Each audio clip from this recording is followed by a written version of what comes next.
हमारे channel BR education centre में। दोस्तों, आज हम पढ़ने जा रहे हैं प्रगुणों के बारे में। मैंने पार्ट 1 बना चुका हूँ, यह है पार्ट नंबर 2। तो थोड़ा मैं जो पार्ट 1 में पढ़ाया हूँ उसको बारे में चर्चा कर लेते हैं। तो इस पार्ट में चलते हैं। देखिए, मैंने पार्ट 1 में क्या पढ़ाया था, यदि नहीं देखें तो जाकर देख लीजिए। मैं उसके बारे में बता रहा हूँ कि उस पार्ट में मैंने क्या क्या पढ़ाया था। तो देखिए, उसमें मैं सबसे पहले पढ़ाया था पूर्ण संख्या, फिर पढ़ाया था प्राकृतिक संख्या। तो ये दोनों पढ़ाने के बाद, तो क्योंकि ये जो चैप्टर है जो हम पढ़ने जा रहे हैं, ये सब किस पर आधारित है, पूर्ण संख्याओं पर आधारित है। तो उसमें मैंने सबसे पहला नियम क्या पढ़ाया था, संवरक नियम पढ़ाया था। दूसरा नियम पढ़ाया था क्रम विनिमय, और तीसरा नियम पढ़ाया था सहचर, और चौथा नियम पढ़ाया था योग का तत्समक अवयव पढ़ाया था।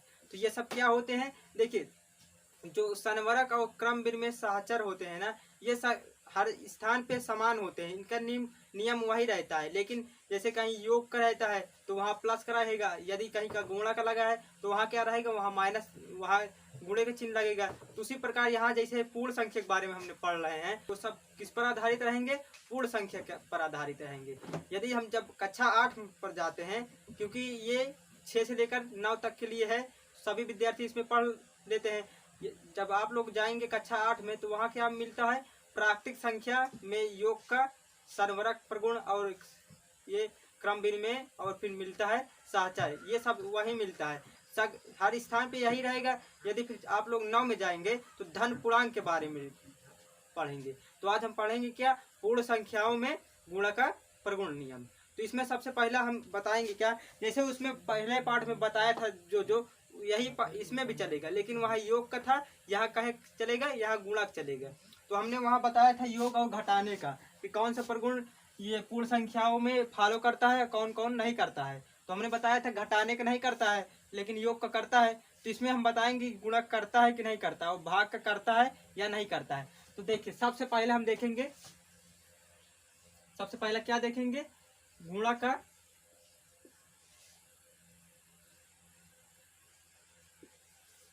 संवरक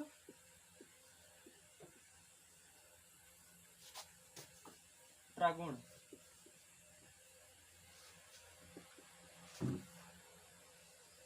ये गुणा का संवरक प्रगुण होता क्या है। तो देखिए, यदि हम पूर्ण संख्या के बारे में पढ़ रहे हैं, तो दो पूर्ण संख्या को यदि जोड़ें तो ये तो योग का है।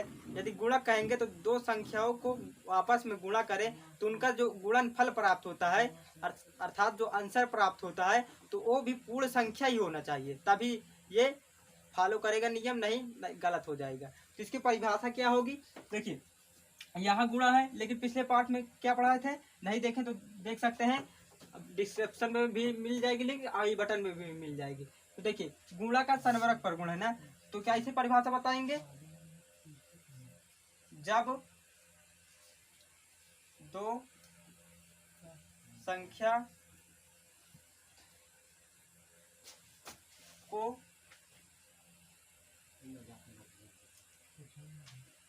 आपस में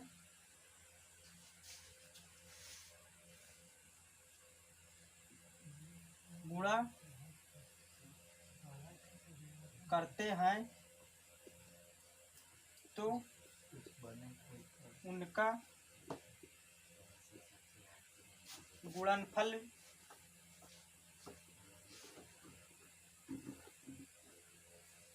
भी पूर्ण संख्या होना चाहिए। देखिए, अभी पूर्ण संख्या के बारे में पढ़ना है, तो पूर्ण संख्या के बारे में पढ़ेंगे। जब प्राकृतिक संख्या या धन पूर्णांक के बारे में पढ़ेंगे ना, तो नियम यही रहेगा, संवरक प्रगुण ही रहेगा, लेकिन यहाँ डिफिनीशन और उदाहरण चेंज हो जाता है। तो देखिए, डिफिनीशन क्या है, कि जब दो संख्या को आपस में गुणा करते हैं तो उनका गुणनफल भी पूर्ण संख्या होना चाहिए, तभी ये गुणा का संवरक प्रगुण फॉलो करेगा। पूर्ण संख्याओं में नहीं करेगा। किसमें फॉलो करेगा, पूर्ण संख्याओं में। तो देखिए, इसका एग्जाम्पल लेते हैं, जैसे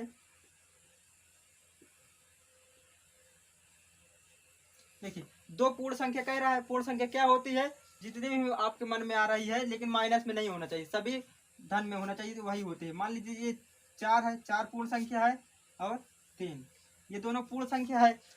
तो गुणक प्रगुण कह रहा है तो गुणे और बराबर जब करेंगे तो 4 तिहाई कितना होता है 12 होता है। तो 12 क्या है पूर्ण संख्या है ना। तो ये कौन सा नियम होगा गुणा का, ये कौन सा नियम होगा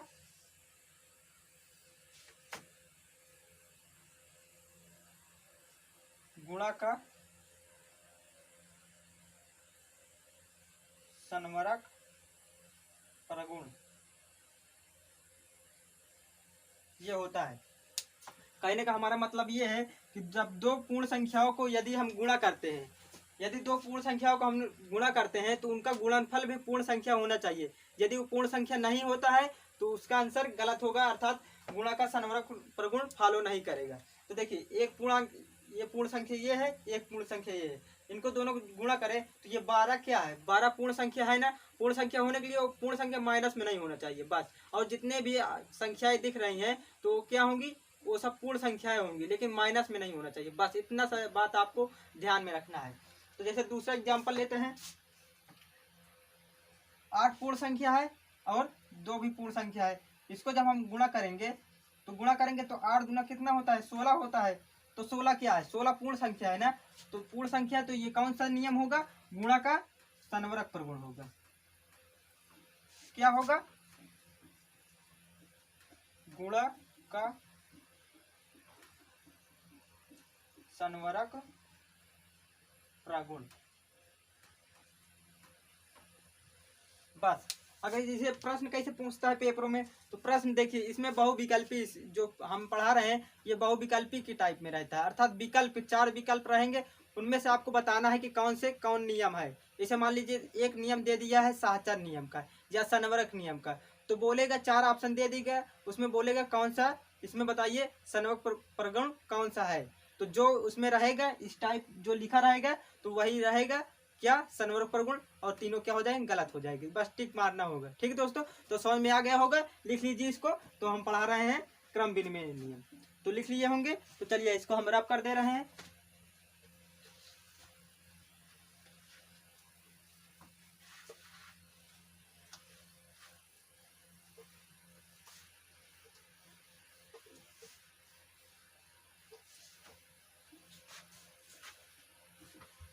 अब देखिए दूसरा है गुणा का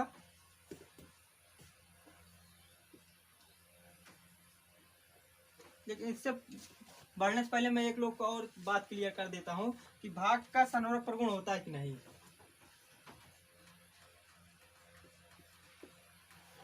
भाग का सन्वरक प्रगुण ये होता है कि नहीं, ये पूर्ण संख्याओं में फॉलो करता है या नहीं, तो हम देख लेते हैं। देखिए भाग का सन्वरक प्रगुण तो पहली बात तो नहीं होता है। क्यों नहीं होता है तो देखिए इसमें सन्वरक नियम में क्या कहता है कि जब दो पूर्ण संख्याओं को अभी गुणा कर रहे थे तो गुणा करे तो उनका योगफल गुणनफल भी क्या होना चाहिए पूर्ण संख्या होना चाहिए ना। तो देखिए ये मान लीजिए 4 भागे 2 है, तो इनका जब हम हल करें इसमें भाग है तो जब दो इसमें से हम इसको भाग देंगे तो उनका आंसर भी क्या होना चाहिए पूर्ण संख्या होना चाहिए। तो मान लीजिए हम 2 से इसमें 4 में भाग दे रहे हैं, लीजिए 2 से भाग दिए तो 2 दूनी 4, ये क्या हो गया कट गया ना। तो इसका आंसर क्या आया तो 2 आया ना। तो 2 पूर्ण संख्या है तो पहला तो नियम फॉलो कर रहा है। तो मान लीजिए इसको हम इस प्रकार लिख दें 2 भागे 4, यह भी पूर्ण संख्या है ये भी पूर्ण संख्या है, तो इनको हल करने में भी क्या पूर्ण संख्या होना चाहिए। तो जो इसका मतलब है 2/4 जो इधर लिखा रहता है वो नीचे में जाता है। तो हम 4 से 2 में भाग देंगे, जब 4 से 2 में भाग देंगे तो 0 बार जाएगा, फिर 2 आएगा दशमलव लगाएंगे, 4 5 6 20। तो देखिए ये दशमलव में आ गया ना। तो क्या दशमलव में आने का मतलब होता है पूर्ण संख्या होता है कि नहीं, तो पूर्ण संख्या नहीं होता है ना। पूर्ण संख्या होने के लिए केवल प्लस में रहे, दशमलव शमलव में कुछ भी नहीं जाना चाहिए। तो देखिए ये पूर्ण संख्या नहीं है ना, तो इसको जब हल करने पर 0.5 या इसे बोलते हैं 0.5 या 0.5, तो ये नहीं है ना। तो इसीलिए भाग का सन्वरक प्रगुण नहीं होता है। कोई पूछेगा कि भाग का सन्वरक प्रगुण होता है कि नहीं, तो आप लोग को क्या बताना है कि भाग का सनवर्ग प्रगुण नहीं होता है। क्यों नहीं होता है, तो इस प्रकार आप लोग उनको समझा देना। समझ में आए दोस्तों? तो अब देख लेते हैं क्रम विनिमय क्या होता है।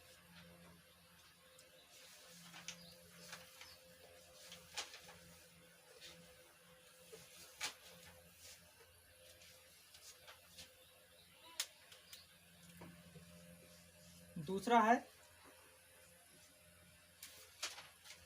गुणा का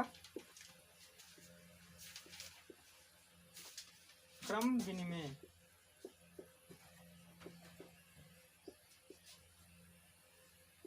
प्रगुण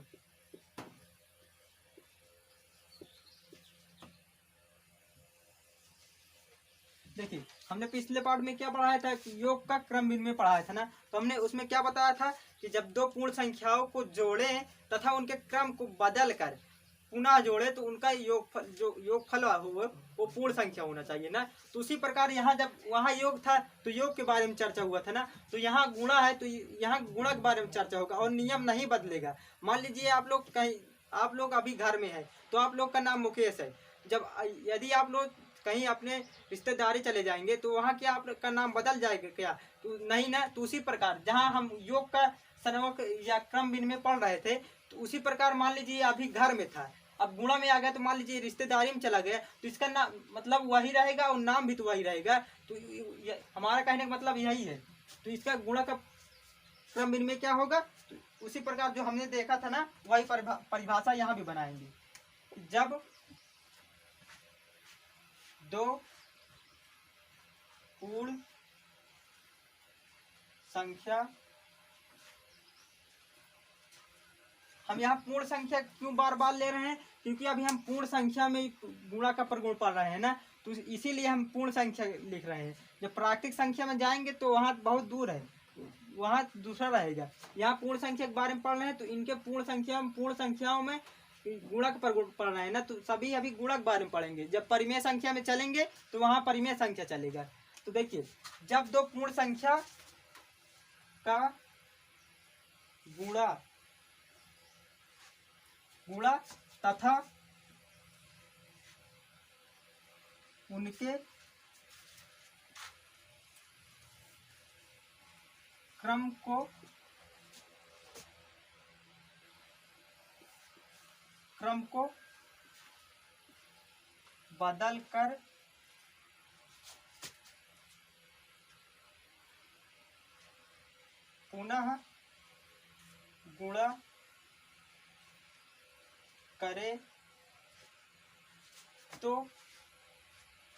तथा उनके क्रम को बदल कर पुनः गुणा करे तो उनका गुणनफल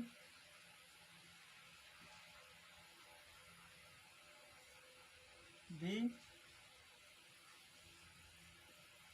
पूर्ण संख्या होगा। जो पहला पार्ट पढ़ा है उसको अच्छे तरीके से समझ में आएगा, जो नहीं पढ़ा उसको भी आएगा, लेकिन आप लोग का फर्ज बनता है कि आप लोग बेसिक्स पढ़े और शुरुआत से पढ़े। तो आपसे मेरा यही निवेदन है कि आप लोग पहले जाकर पार्ट 1 देखिए, तब पार्ट 2 में आइए। तो देखिए, जब दो पूर्ण संख्या का गुणा तथा उनके क्रम को बदल कर पुनः गुणा करे तो उनका गुणनफल भी पूर्ण संख्या होना चाहिए। पूर्ण संख्या यहाँ होना चाहिए।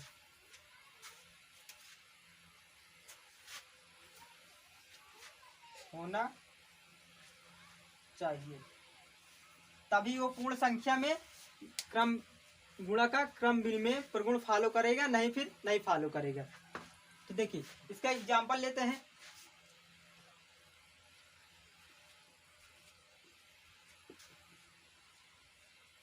दो पूर्ण संख्या कह रहा है, तो कोई भी दो पूर्ण संख्या, ये और ये दो पूर्ण संख्या है, तो इनके कह रहा है कि जब गुणा करे तो इनको गुणा कर दिए।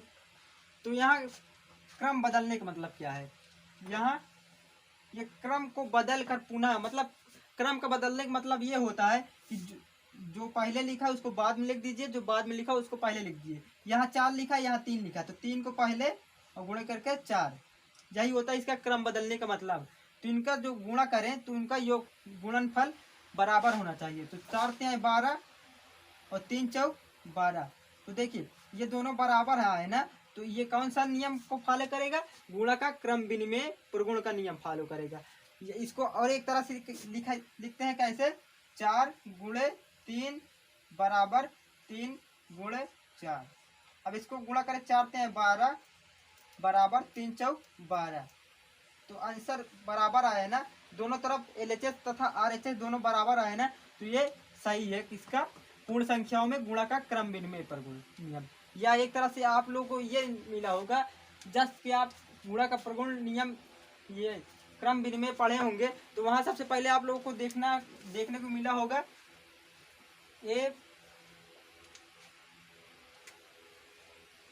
a प्लस बी बराबर b प्लस ए, और ये किसमें हेडिंग पड़ी रहती है?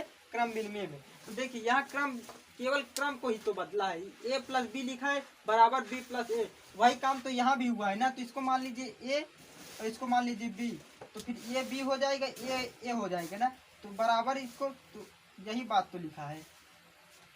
तो यही होता है क्या? क्रम विनिमय नियम गुणा का। समझ में आया दोस्तों? क्या समझ में आया? कि जब दो पूर्ण संख्याओं को गुणा करें तो उनका तथा उनके क्रम को बदल कर फिर से क्रम को बदले तो फिर गुणा करें, तो उसका मान जो आना चाहिए वो पूर्ण संख्या होना चाहिए। मान लीजिए एक उदाहरण लेते हैं, जैसे आप लोग को एक तमाचा इधर से मारे या एक तमाचा इधर से मारे तो आपको दर्द दोनों तरफ से होगा ना। तो उसी प्रकार यहाँ जब पहले इधर को पहले क्रम को ना बदले, पहले दो पूर्ण संख्या ले ले, उसके बाद उसको गुणा करे, फिर उनके क्रम को बदल कर फिर से गुणा करे, तो उनका मान समान आना चाहिए। यदि समान नहीं आता है तो वो गलत हो जाएगा, वो पूर्ण संख्या में क्रम विनिमय नहीं होगा। तो समझ में आया? तो अब देख लेते हैं ये भाग का क्रम विनिमय प्रगुण होता है कि नहीं, तो देखते हैं और फिर बताते हैं कि होता है कि नहीं। तो लिख लीजिए, फिर बता रहे हैं। तो चलिए इसको हम रब कर दे रहे हैं।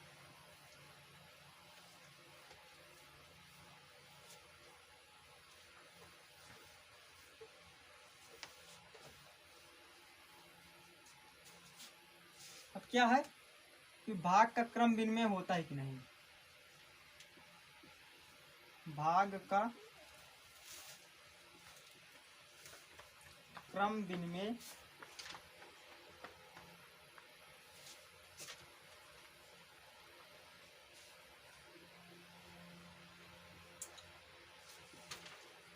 प्रगुण ये होता है या नहीं होता है। तो देखिए भाग का क्रम विनिमय प्रगुण कह रहा है ना, तो अभी हम क्रम विनिमय में क्या पढ़े हैं? यहाँ जैसा कि नाम से ही पता चल रहा है कि क्रम विनिमय, क्रम को बदलना है बस, और कुछ नहीं करना है। तो जब हमने क्या बताया कि जब दो पूर्ण संख्याओं का गुणा, अभी गुणा पढ़ा है, तो गुणा तथा उनके क्रम को बदल कर पुनः गुणा करें तो उनका जो मान आना चाहिए वो समान होना चाहिए ना। तो उसी प्रकार यहाँ जब दो पूर्ण संख्याओं को भाग करें तथा उनके क्रम को बदल कर पुनः भाग करें तो उनका जो फल मतलब आंसर आना चाहिए वो भी क्या होना चाहिए? पूर्ण संख्या में होना चाहिए। तो देखते हैं ये पूर्ण संख्या आता है कि नहीं आता है। तो मान लीजिए ये 4 है भागे 2, तो इसको हम पहले ये कहिए, उसके बाद क्या करेंगे? बराबर होता है, तो फिर इसके क्रम को बदलेंगे तो 2 भागे 4, यही तो होता है। तो इसको हम भाग देंगे, तो 2 से अगर हम 4 में भाग देंगे तो 2 बार में आएगा, लेकिन हम 4 से 2 में भाग देंगे तो 0.5 आएगा। तो क्या ये दोनों बराबर हैं? तो बराबर नहीं है, तो ये क्या होगा? भाग का क्रम विनिमय नहीं होता है। लेकिन किसमें नहीं होता है? तो ये पूर्ण संख्याओं में नहीं होता। पूर्ण संख्याओं में भाग का क्रम विनिमय प्रगुण नहीं होता है, लेकिन गुणा का प्रगुण नियम होता है। किसमें? पूर्ण संख्या में। जब प्राकृतिक और धन पूर्णांक के बारे में पढ़ेंगे तो वहाँ आप लोग को कहीं कहीं जैसे मिला होगा कि घटाने का संवरक प्रगुण होता है, तो होता तो है, लेकिन किसमें होता है? तो वो परिमेय संख्या में होता है, ये पूर्ण संख्या में नहीं होता है। तो आप लोग उसको देखकर कंफ्यूज मत होइए। जब मैं उसके बारे में पढ़ाऊंगा ना तो वहाँ आप लोग क्लियर हो जाएगा। लेकिन अभी जो मैं पढ़ा रहा हूँ ना केवल उस पर ध्यान दीजिए, आगे चलकर उसको देख कर आप टेंशन मत लीजिए। यहाँ जो पढ़ा रहा हूँ उसको देखिए, वहाँ मिलाइएगा मिलेगा, लेकिन वहाँ उसको अगर परिमेय संख्या में देख रहे हैं घटाने का संवरक प्रगुण तो वहाँ तो मिलेगा कि होता है, लेकिन पूर्ण संख्या में नहीं होता है। तो ध्यान देना कि परिमेय संख्या कह रहा है या पूर्ण संख्या कह रहा है। ठीक है, तो समझ में आया? पूरी बात को ध्यान से नोट करते चलिएगा और समझते चलिएगा। ठीक है, तो अब देखते हैं तीसरा नंबर क्या कह रहा है। अब देखिए क्रम विनिमय हो गया, तो अब क्या पढ़ेंगे? अब सहचर पढ़ेंगे।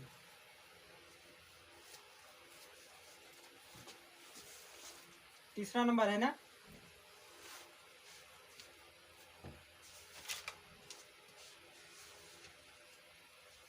तीसरा नंबर क्या है,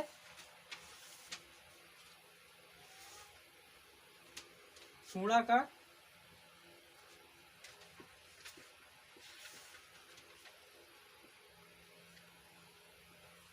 सहचर प्रगुण।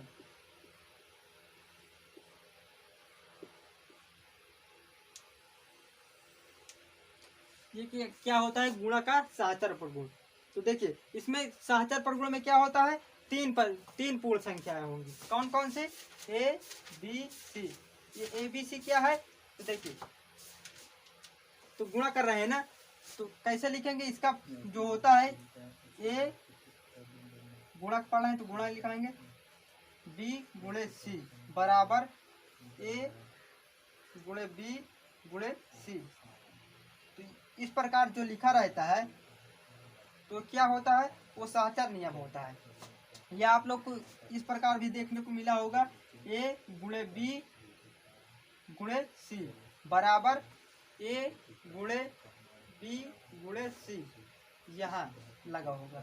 तो क्या दिक्कत है, वही लिखा लेकिन थोड़ा इधर उधर करके लिखा है। देखिए ए गुणे बी गुणे सी लिखा है ना, तो ए गुणे बी गुणे सी सब में ए बी सी सब में है, लेकिन ए और गुणे बी गुणे सी है ना, तो पहले इसमें कोष्टक बाद में तीसरे नंबर पर लगाए थे, लेकिन इसमें पहले लगा दीजिए। और इसमें क्या किया है, इसमें पहले लगा दिया, इसमें दूसरे में लगाया है, तो कोई बात नहीं, बराबर की इधर उधर है, इससे कोई दिक्कत नहीं। तो जो इसके रूप में लिखा रहेगा वो क्या होगा, वो सहचर प्रगुण होगा। लेकिन इसमें एक देखने की बात यह है कि जब इसको हल करें LHS को और RHS को, इनका जो मान आता है ना तो वो बराबर आता है। तो कहेंगे कि क्रम विनिमय में तो ऐसा होता है, तो क्रम विनिमय में होता है लेकिन उसमें 2 संख्याएं होती हैं। इसमें कितनी संख्याएं होती हैं, इसमें 3 संख्याएं होती हैं। बस यही पहचानने का सबसे आसान तरीका है कि क्रम विनिमय में बराबर तो आता है लेकिन उसमें 2 पूर्ण संख्याएं होती हैं।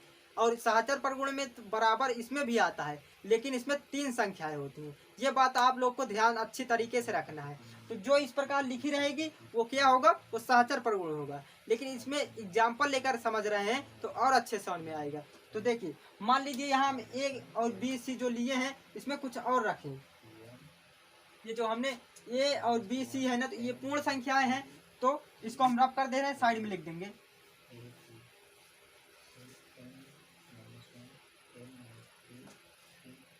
ए गुणे बी गुणे सी, पहले हम कोष्टक बराबर ए गुणे बी गुणे सी, बाद में कोष्टक। ये फार्मूला है। तो देखिए ए में मान लीजिए कुछ रख रहे हैं, मान लीजिए 2 है 4 है, 2 3 4 रखते हैं, 2 3 और 4 ये है। तो पहले वाले को मान लीजिए ए और दूसरे वाले को मान लीजिए बी और तीसरे वाले को मान लीजिए सी। इसको ए मान लीजिए, ए इसको मान लीजिए, बी इसको मान लीजिए, सी इसको मान लीजिए, कोई दिक्कत नहीं, लेकिन जहाँ जहाँ ए है उसके मान पर वही रखना चाहिए। तो ए बराबर हम 2 माने हैं ना, तो इसको एग्जाम्पल की सहायता समझते हैं। देखिए ए लिखा है तो पहले ए लिखिए, ए का मतलब है 2 गुणे बी का मतलब है 3, बी का मतलब क्या है 3, तो 3 गुणे सी लिखा है, सी का मतलब क्या है 4 है, तो सी को क्या लिख देंगे 4 लिख देंगे। उसके बाद बराबर लगा है तो बराबर, फिर ए लिखा है तो एक कितना है 2 है, गुणे बी है 3 और सी है 4। इसको अब हल करते हैं, देखिएगा बराबर आता है। तो इसका हल करने का देखिए, तो जो कोष्टक में लिखा रहता है उसको क्या करते हैं, सबसे पहले हल करते हैं। तो इसको हल करेंगे तो 2 3 कितना होता है 6 और गुणे 4, उसके बाद बराबर लगा तो बराबर। अब इस यहाँ कोष्टक लगा है तो इसको हल करेंगे तो 2 गुणे और 3 का गुणा 4 में करेंगे तो 3 चौक 12, उसके बाद 6 चौके कितना होता है 24 होता है। उसके बाद 2 का जब 12 में गुणा करेंगे तो कितना आएगा 24, इसमें भी आएगा। तो देखिए इसमें LHS और RHS बराबर आए ना, LHS इसको बोलते हैं, RHS इसको बोलते हैं। LHS किसे कहते हैं, LHS बराबर RHS होता है। तो ये क्या होता है, ये होता है ये जो होता है ना, तो इसे बोलते हैं लेफ्ट हैंड साइड, और इसे बोलते हैं राइट। समझ में ना आया होगा, छोटा छोटा लिखा है ना। तो क्या है, लेफ्ट हैंड साइड। और RHS क्या होता है, राइट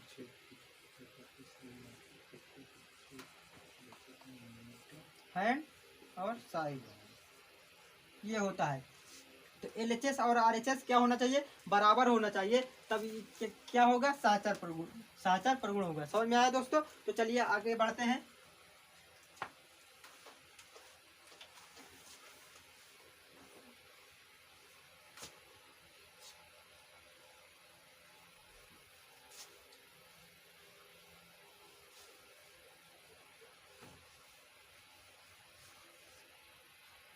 तो देखिए इसके बाद क्या पढ़ाएंगे, थोड़ा सा मैं देख लेता हूँ क्या क्या छूटा है।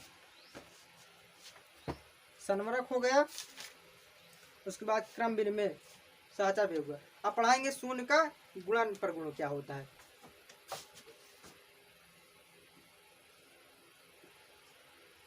शून्य का गुणन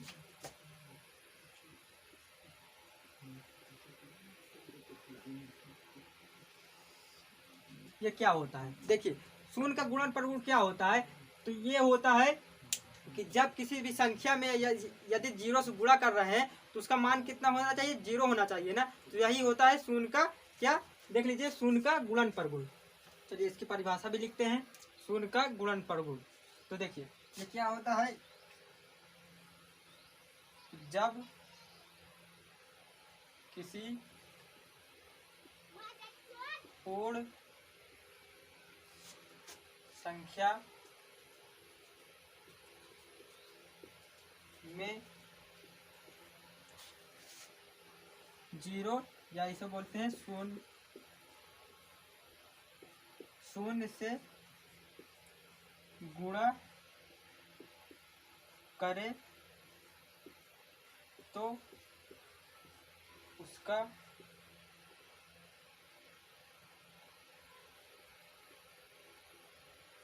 गुणनफल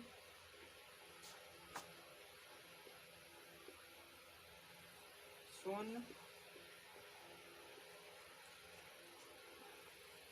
हो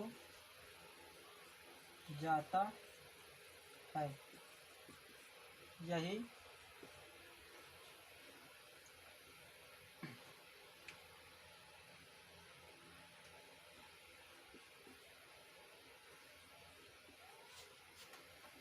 शून्य का गुणन प्रगुण होता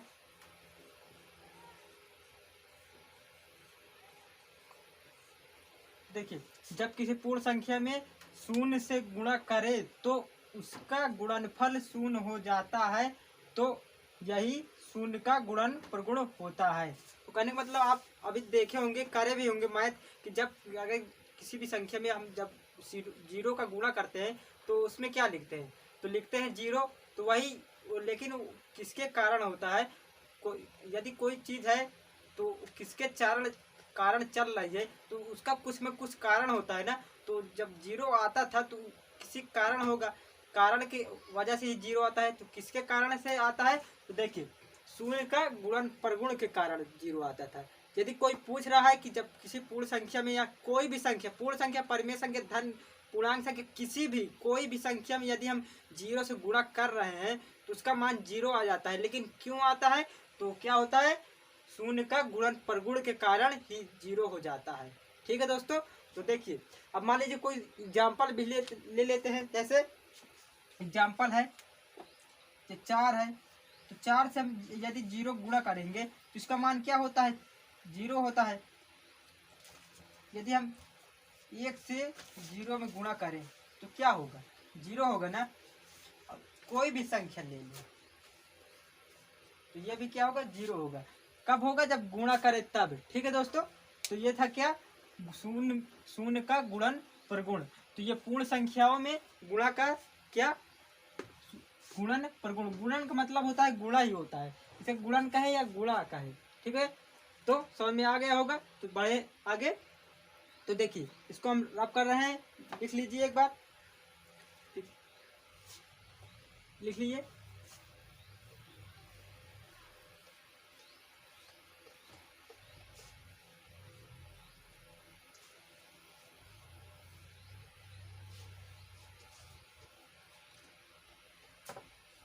अगला है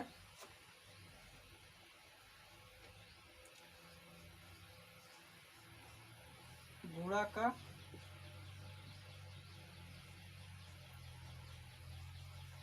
तत्समक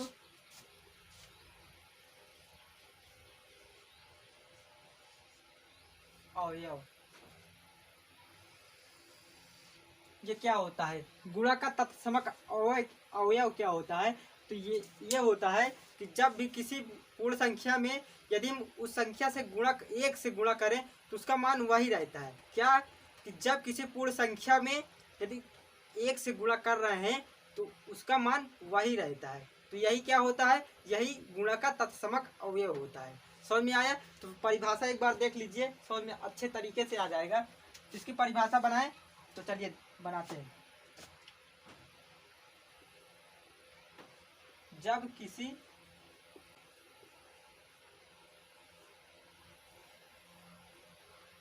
पूर्ण संख्या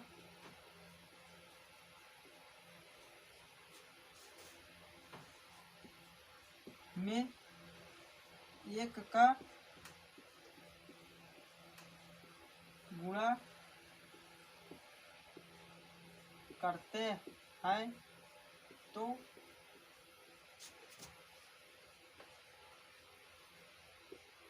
उसका मान वही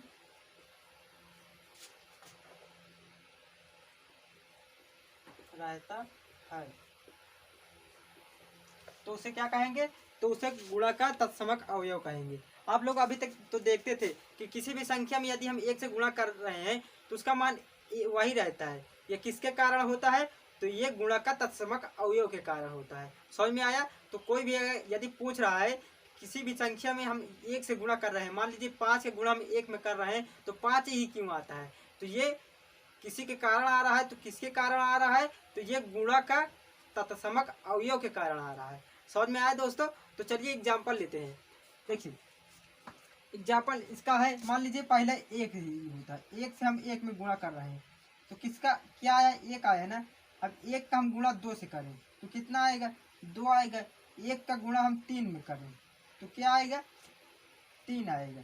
और एक का गुणा हम 4 में करें तो कितना आएगा, 4 आया। तो ये देखिए जो 1 2 3 4, इसको हम 1 गुणे 4 लिखे हैं, तो इसको हम 4 गुणे 1 भी लिख सकते हैं। गुणे में लिखा कोई दिक्कत नहीं है। समझ में आया दोस्तों? तो 4 में 1 से गुणा कर रहे हैं या 1 को 4 से गुणा कर रहे हैं। तो कहने का मतलब हमारा ये है कि किसी भी संख्या में यदि हम 1 से गुणा करते हैं तो उसका मान वही रहता है। समझ में आया? तो अभी तक आप लोग पढ़े भी होंगे लेकिन समझ में नहीं आया होगा, जानते नहीं है कि ये किसके कारण होता है। तो इसीलिए हमारे बनाने का मकसद यही है कि आप लोग को ये जो एक से गुणा करने पर वही आता है, तो ये किसके कारण में होता है, तो ये मैं आप लोग को बताना चाहता था, इसीलिए इसको मैं बनाया। तो और भी बनाता रहूँगा, इसी प्रकार मैं आप लोगों को बेसिक जानकारी देता रहूँगा। तो चलिए आगे बढ़ते हैं। ये समझ में आया तो इसको नोट कर लीजिए। चलिए आगे बढ़ते हैं। एक बात और जानिए, तो अभी तक तो हम एक से गुणा एक में करें तो वही आता है, लेकिन हम यदि एक का गुणा 0 में करें तो इसका मान 0 क्यों हो जा रहा है। तो अभी तक हम क्या बता रहे थे कि एक का गुणा हम किसी एक में करें तो उसका मान वही रहता है ना। तो इसीलिए देखिए हम एक का गुणा इसमें कर रहे हैं तो 0 कर रहे हैं ना, तो ये मान 0 आ गए ना। इसीलिए तो जिसमें गुणा कर रहे हैं वही आना चाहिए ना। तो वही एक का किसी भी संख्या में एक का गुणा करें तो 0 गुणा कर रहे हैं तो 0 आया है ना। तो इसीलिए है। समझ में आया? तो नहीं कहे ना कि 0 गुणा करें तो 1 आना चाहिए, 1 नहीं आना चाहिए। 1 से तो हम गुणा कर रहे हैं ना, तो कौन सी संख्या से गुणा कर रहे हैं, 0 से गुणा कर रहे हैं, तो इसीलिए तो 0 आया। जैसे हम यहाँ करते थे 4 का गुणा 1 में कर रहे हैं तो 1 थोड़ी आता था, 4 आता था ना। उसी प्रकार हम 0 गुणा 1 में कर रहे हैं तो कितना आएगा, 1 आएगा। समझ में आया? नहीं 0 कहें कि 0 क्यों नहीं लिए, बात समझ में आ गया है ना। तो चलिए आगे बढ़ते हैं। इसको लिख लिए होंगे, रब कर दे रहा हूँ मैं।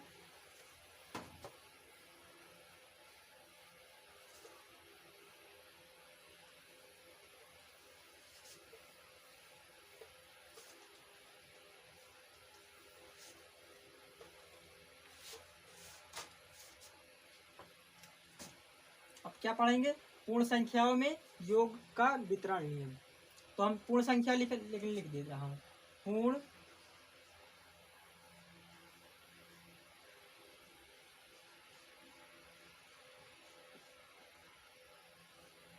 पूर्ण संख्याओं में गुणा पर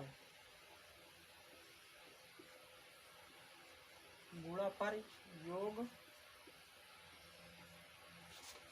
का वितरण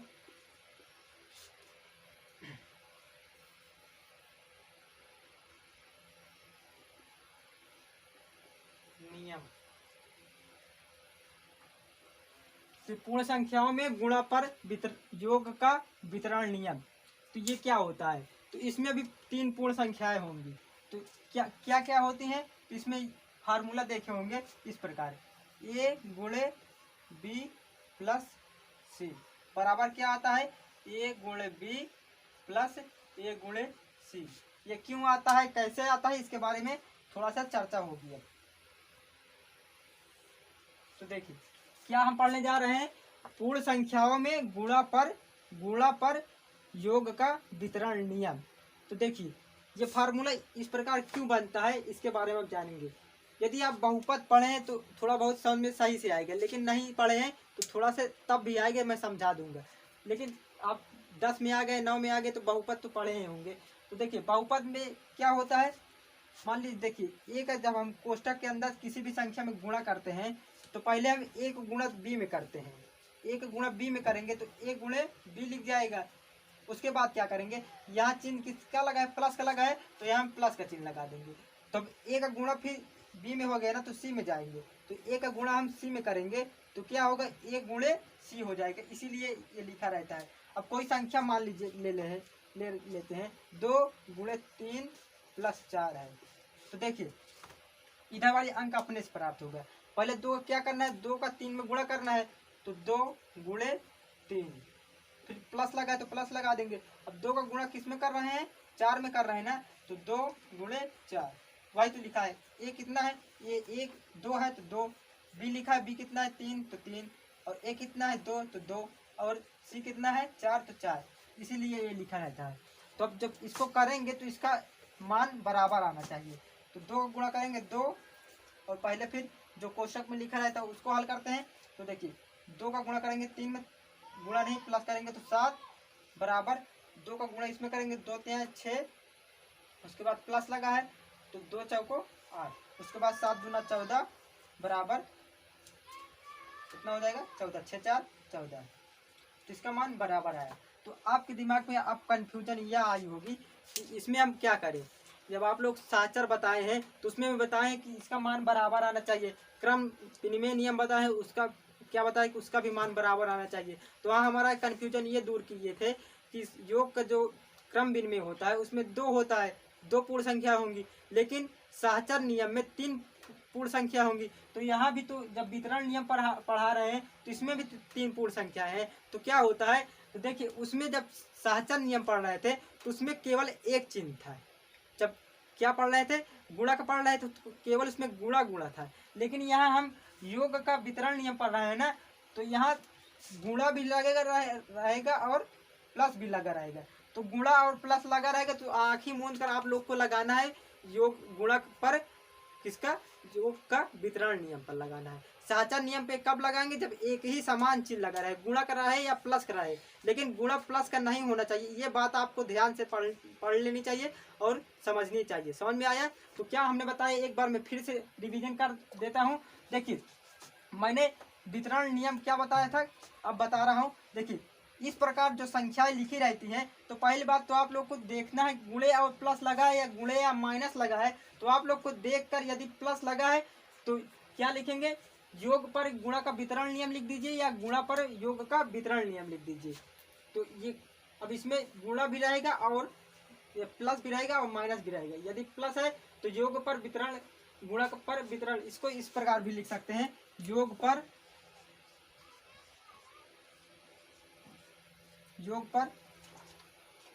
गुणा का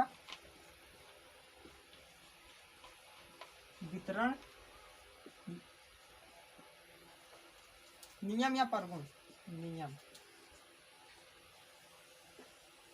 तो या इसको लिख लीजिए या इसको लिख लीजिए।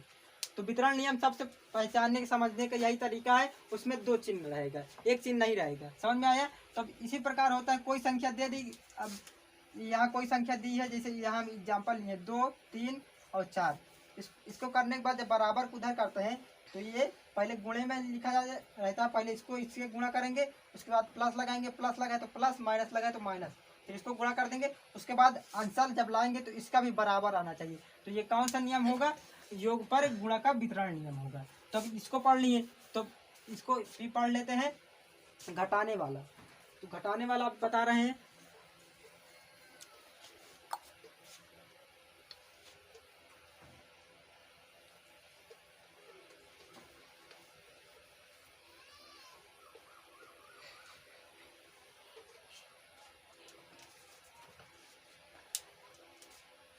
देखिए पूर्ण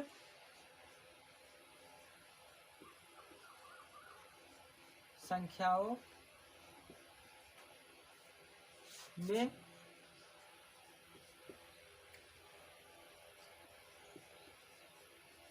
घटाने पर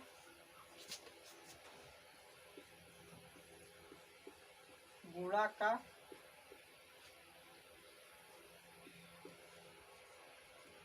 वितरण नियम।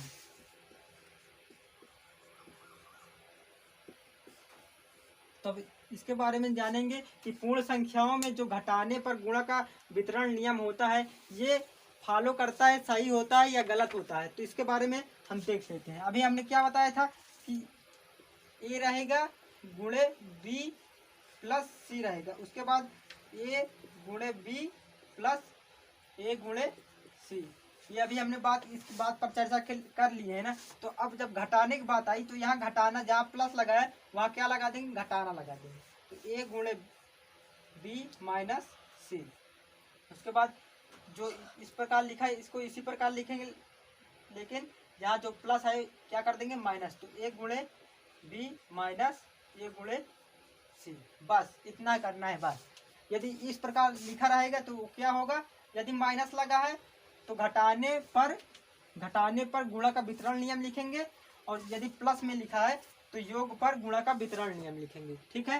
तो इसका एग्जाम्पल लेते हैं, मान लीजिए 2, 4 वाई लेते हैं, 2 गुणे 3 और गुणे यहाँ माइनस कितना इसके आधार पर रखेंगे तो 4। उसके बाद क्या लिखे हैं? तो 2 गुणा इसमें करेंगे तो 2 गुणे 3 और माइनस लगा तो माइनस लगा देंगे, तो 2 गुणे 4 इसके रूप में लिख गया। तो उसके बाद देखते हैं यदि हल करने पर ये बराबर आ जाता है तो ये पूर्ण संख्या में फॉलो करता है, यानी सही है नहीं गलत है। तो चलिए देख लेते हैं। 2 है, 2 अगर इसमें करेंगे तो माइनस कितना आएगा? 1 आएगा। माइनस 1 क्यों आएगा? क्योंकि जब यहाँ प्लस है यहाँ माइनस, प्लस माइनस माइनस होता है, संख्या घट जाती है, लेकिन चिन्ह काहे का लगाते हैं? बड़ी संख्या का लगाते हैं। तो हमें बताना है कि बड़ी संख्या 3 है या 4 है। तो कौन सी है? तो 4 है, तो 4 माइनस लिखिए ना, तो -1 लिख देंगे। बात समझ में आया? उसके बाद फिर बराबर करेंगे। अब 2 गुणा किस में करेंगे? 3 में, 2 3 6 और माइनस 4 का गुणा करेंगे, 2 का गुणा 4 में करेंगे तो 4 दूना 8 या 2 चौको 8। उसके बाद देखिए तो 2 का गुणा हम -1 में करेंगे तो -2 हो जाएगा। उसके बाद अब यहाँ कुछ नहीं तो प्लस माइनस माइनस, उसके बाद हम घटा देंगे, संख्या प्लस माइनस घट जाती हैं, लेकिन चिन्ह क्या लगाते हैं? चिन्ह बड़ी संख्या लगाते हैं। तो 4 6 में से 8 घटा देंगे, लेकिन चिन्ह क्या लगाएंगे? बड़ी संख्या। तो बड़ी संख्या 8 है, तो 8 का साइन किसका है? माइनस का है ना, तो माइनस लगा देंगे। अब देखिए ये -2 बराबर -2, तो ये सही है किस पर? पूर्ण संख्याओं में घटाने पर गुणा का वितरण नियम होता है, और सही भी होता है। क्यों सही होता है हमने यहाँ देख लिया। समझ में आया? तो देखिए हमने क्या पढ़ा था, एक बार फिर से मैं रिवीजन कर देता हूँ कि पूर्ण संख्याओं में घटाने पर गुणा का वितरण नियम होता है या नहीं होता है। तो आंसर है, लेकिन किस में? पूर्ण संख्या में। प्राकृतिक संख्या में, और जो प्राकृतिक संख्या नहीं परिमेय संख्या में और धन पूर्णांक के बारे में होता है या नहीं होता है, उसके बारे में अभी चर्चा नहीं होगा। इसमें पूर्ण संख्या के बारे में पढ़ रहे हैं तो पूर्ण संख्या के बारे में चर्चा होगा। तो देखिए अब कैसे हम पहचानेंगे कि ये कौन सा है? लेकिन इसमें देखिए इसमें क्या लिखेंगे? तो इसमें लिखेंगे घटाने पर गुणा का